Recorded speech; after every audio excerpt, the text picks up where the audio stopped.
Hey guys, I am Pixel Dan, and today we are going to be checking out the Masters of the Universe Masterverse Deluxe She-Ra, Princess of Power. That is right, my friends. We are getting some She-Ra, Princess of Power representation in the Masterverse line, based straight on that original Filmation series, which is really exciting stuff. One of those things that I honestly didn't know if we would see in this line, but Masterverse continues to show us that this is an all-encompassing line for the brand. So they're reaching from all the different entertainment, they're doing new stuff. It's really cool, actually. I like that quite a bit.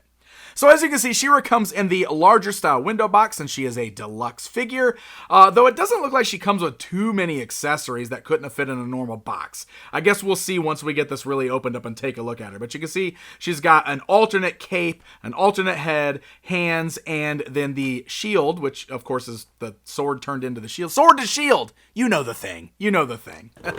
As we rotate this around to the side, you can see there's some beautiful artwork on the spine, and that of course continues on the back side where you can see She-Ra on Swiftwind. It is worth noting this is the toy version of Swiftwind because he's pink instead of white like he was in Filmation. So I don't know, it's like we got a mix of like original toy and Filmation going on here with this. But nonetheless, very, very cool to see She-Ra in the line. So let's go ahead and get this box opened up and we will get a closer look at the figure.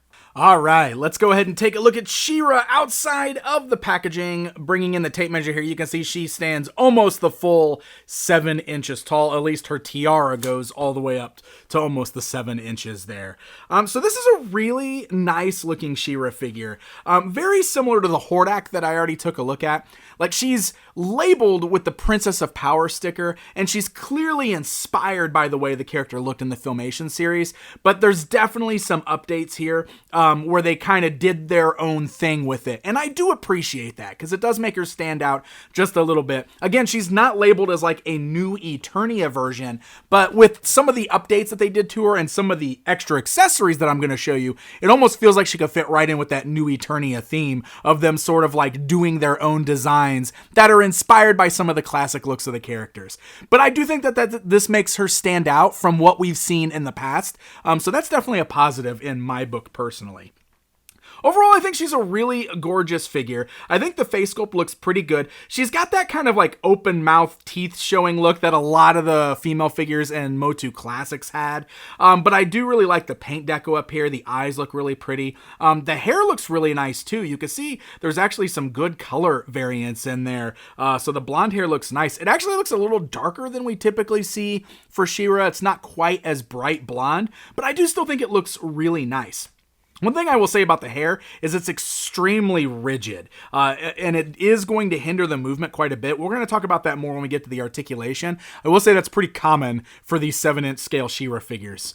I do like the tiara. You can see it's molded in a gold plastic, so it actually does have like a really nice shine to it. There might actually be some paint over that too, but I do think that looks really, really nice. And you can see that same gold used down here on the bodice and the belt. And these are some of the areas where I feel like the details are extra.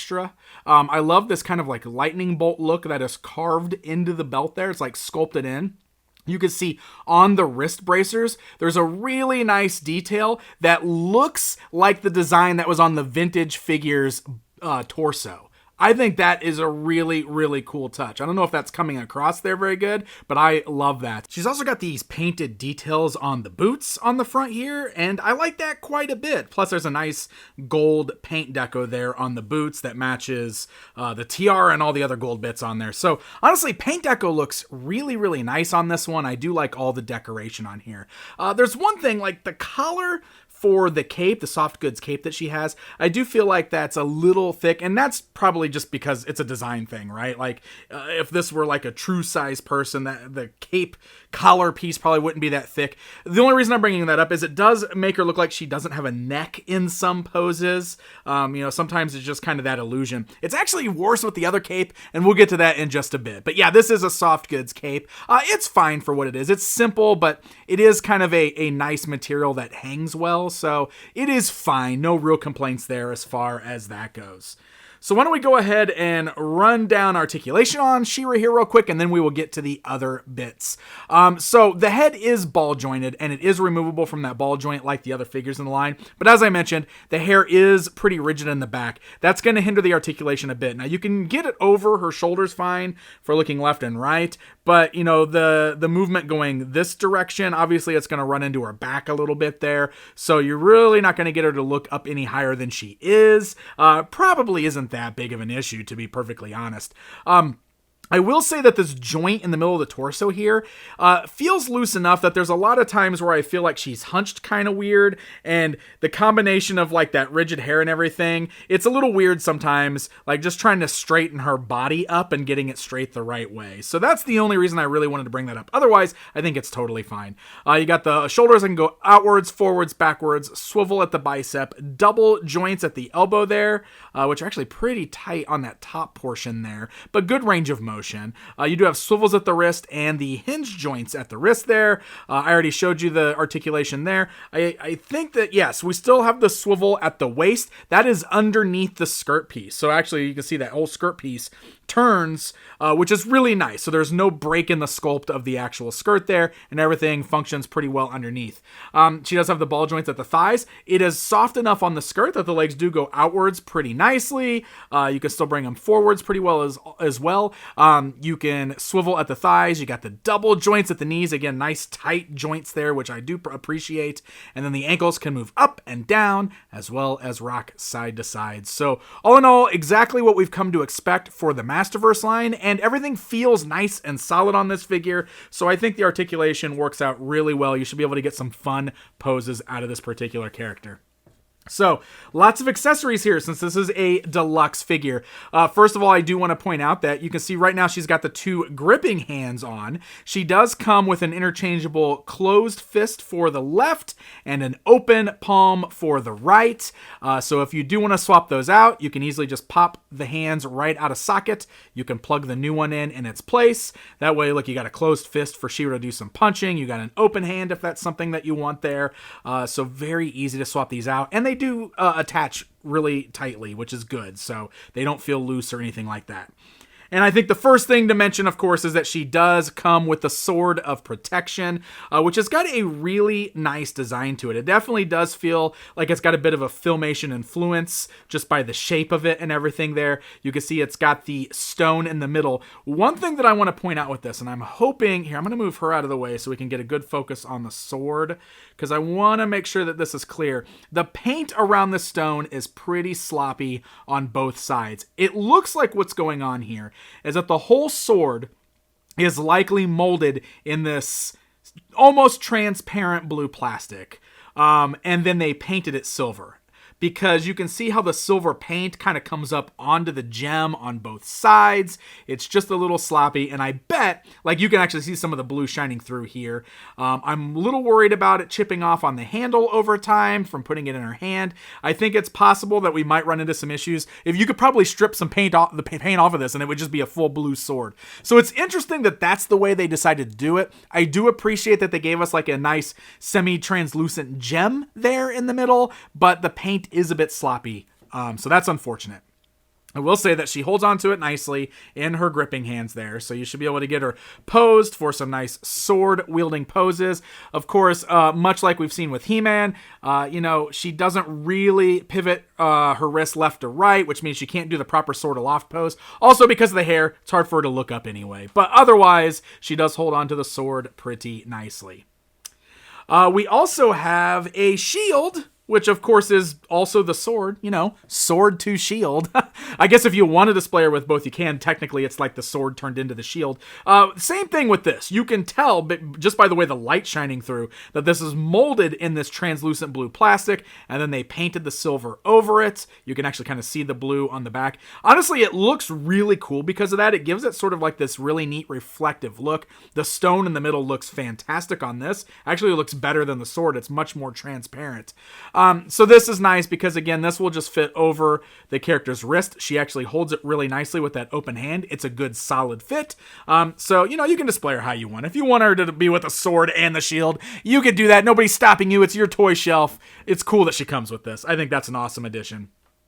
All right, so this is where things get really fun with She-Ra, because she comes with an interchangeable cape. Yeah, this is really cool. You can see it's a very different look for her. This one has got like this full, almost shoulder armor there, and the cape is much longer. It's almost body length. I will say two things about this. I think this looks very similar to Bo's cape, because this even is shaped like a heart on the front, very similar to Bo, but at the same time, also very similar to the Netflix version of She-Ra. So the Netflix DreamWorks animated She-Ra had a cape that looked sort of like this. So I definitely think that that's where the inspiration for this comes from. And it's pretty cool. Of course, you can use it with this head here if you want to. We've got another head we're going to look at in just a bit. But honestly, I like this quite a bit.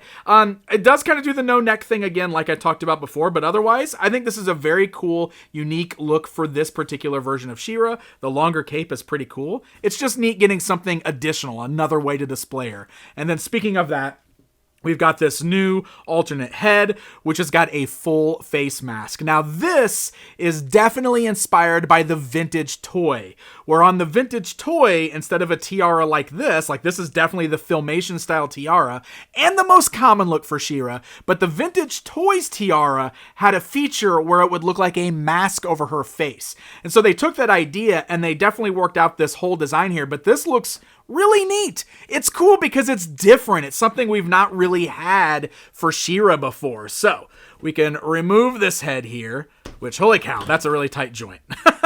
And then we can put on the new head here. And again, you could use this with either one of the capes that you want to. But I like this quite a bit just because this is a completely new look. It looks very, very different than something that we've had before. And it's something that I appreciate because it's a definite homage to the vintage toy line, which is, kind of where this whole thing all started, which is really cool. And this is exactly why I said that even though this isn't themed New Eternia, it definitely feels like they've got some New Eternia vibes to it. This is clearly Mattel looking at some of the past incarnations of the character and kind of coming up with their own interpretation of it. And I think that's really fun. All right, guys. It's comparison time. I think it's most appropriate to pose her alongside the Masters of the Universe Classic She-Ra and the Filmation version of She-Ra from that line, just so you can see all three of them standing side by side. Scales are very similar, but you could definitely see the design differences between them. But it also really shows you where all of the ideas for this new one were pulled from. So there you go, my friends. That is a look at the brand new Masterverse She-Ra action figure from Mattel. All in all, I like this one. I don't really have any huge complaints with her, and I think some of the fun design things that they did are pretty cool with this one. Plus, I love She-Ra getting brand new figures in the Masterverse line, and I know we've got more Princess of Power on the way, and I say good. This is all part of this wonderful franchise that is celebrating the 40th anniversary, so I say bring them on. Let's bring in some more characters from this series. These are starting to hit store shelves right now. As I mentioned, She-Ra is one of the deluxe SKUs. I picked mine up through BigBadToyStore.com, so happy hunting, my friends, and until next time.